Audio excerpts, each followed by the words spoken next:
China's Premier Li Keqiang said last month Beijing hoped consultations with Southeast Asian nations on a Code of Conduct (COC) for the South China Sea would be completed in 3 years, so that it will contribute to enduring peace and stability in the disputed waters. Li made his comments when in Singapore to attend annual meetings between ASEAN and its partner nations. China and the 10-member Association of Southeast Asian Nations, ASEAN, agreed August on a working text to continue long-drawn-out negotiations over the CAC in the South China Sea. The waterway is known as the East Sea in Vietnam. Some ASEAN members and China have laid overlapping claims to islands in the sea, one of the world's busiest waterways. In 2002, China and ASEAN signed the Declaration on the Conduct of Parties in the South China Sea, DOC, committing to respect the United Nations Convention on the Law of the Sea, UNCLOS, in order to maintain peace and stability in the South China Sea. In 2013, two sides started negotiating a CAC and approved the framework in August 2017. At the 51st ASEAN Foreign Ministers Meeting, AMM, in Singapore in August this year, ASEAN and China agreed on a single CAC text. This was seen as progress in solving disputes in the South China Sea, aimed at a legal binding CAC that would de-escalate tension in the sea. Position of strength.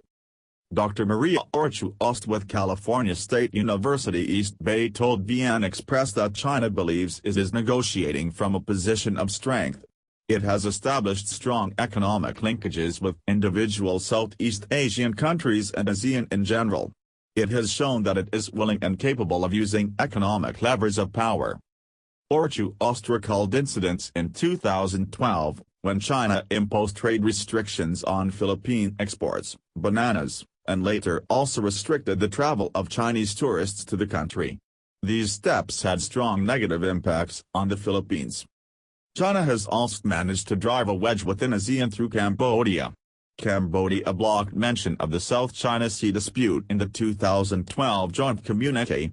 And China's influence over Cambodia does not seem to be waning. It was recently reported in The Diplomat that in the draft chairman's statement for the ASEAN summit in 2018, Cambodia's numerous interventions led to the deletion of any reference to legal and diplomatic processes with regard to the South China Sea.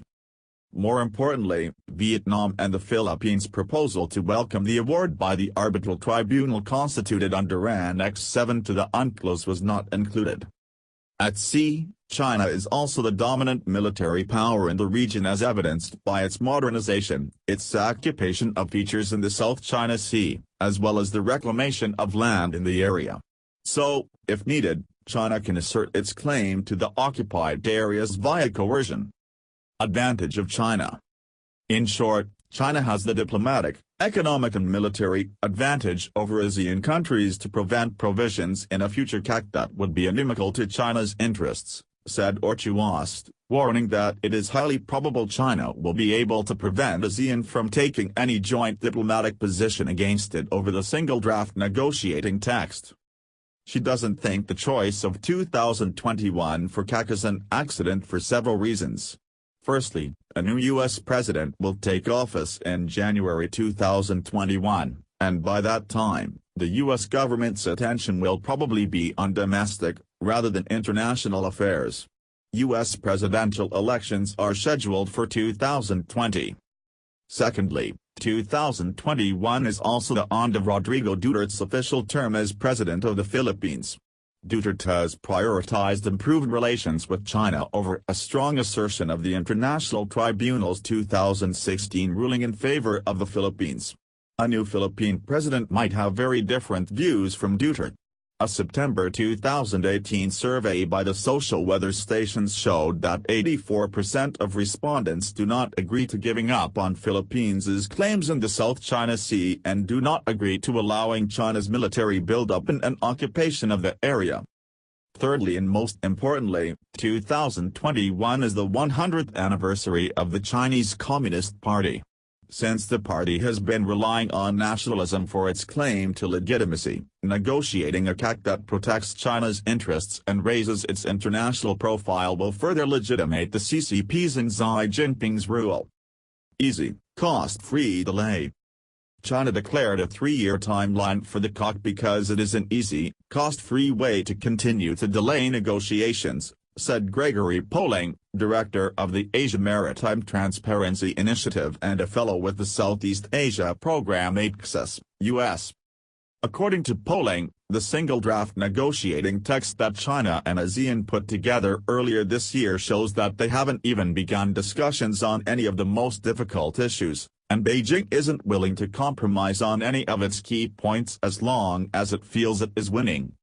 Its goal is to keep ASEAN talking, thereby making it harder for Southeast Asian claimants like Vietnam or the Philippines to pursue alternate means of negotiating or arbitrating the disputes, while China will continue to strengthen its control over waters and airspace until the COC becomes moot.